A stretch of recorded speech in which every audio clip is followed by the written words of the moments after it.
Gajendra, the great elephant devotee of the Lord. In a land far, far away from us, under the foothills of Trikuta, there was a beautiful garden, Ritumar, surrounded by a beautiful lake. The water in the lake was very sweet and filled with golden lotus and lilies of various kinds. Here in the forest of Trikuta, there lived Gajendra, the king of the elephants.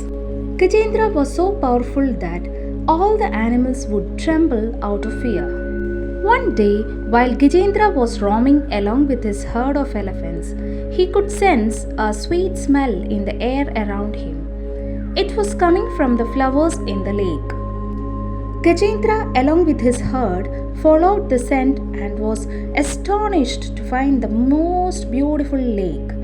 The elephants, with their trunks, drank the clear water and began to play in the lake with joy. This disturbed a huge crocodile who was living in the lake.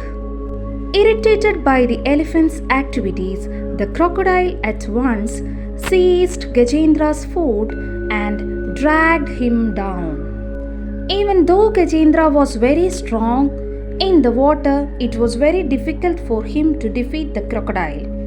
All the other elephants tried very hard to pull Gajendra out of the water, but they failed. So they all gave up and left Gajendra alone to fight the crocodile.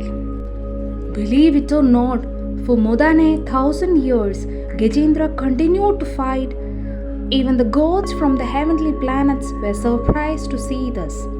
But as time passed by, Gajendra began to lose all his strength and the crocodile began to gain more power. In the previous life, Gajendra was King Indradyumna of the Pandya dynasty and was a great devotee of Lord Narayana. One day, while he was meditating at Kulachala, his guru Agastya visited him. He was so immersed in his meditation that he failed to realize that sage Agastya had come. Angered by the king's behavior, Agastya cursed him to be born as an elephant. When the king realized his mistake, he pleaded his guru for his forgiveness from his guru. Agastya pardoned him and said, "You will be redeemed of this curse only by the mercy of Lord Narayana." Even the crocodile was not an ordinary reptile. He was Huhu, a Gandharva. Once when Huhu was playing in the lake along with his wife, he saw sage Devala offering prayers in the same lake. Being mischievous, Huhu playfully pulled sage Devala's leg into the water.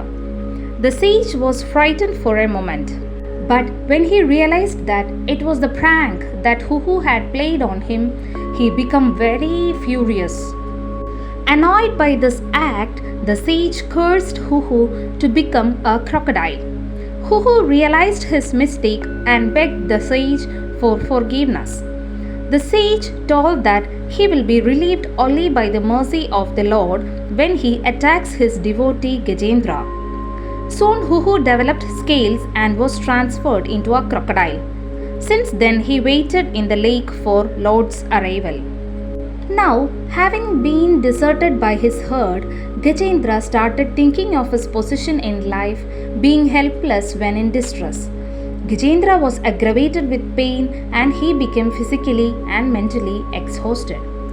When Gajendra was suffering, he began to recollect prayers that he had learned from his previous birth. He started reciting the same prayer once again. When Lord Narayana heard Gajendra's prayer, he rushed out of Vaikunta.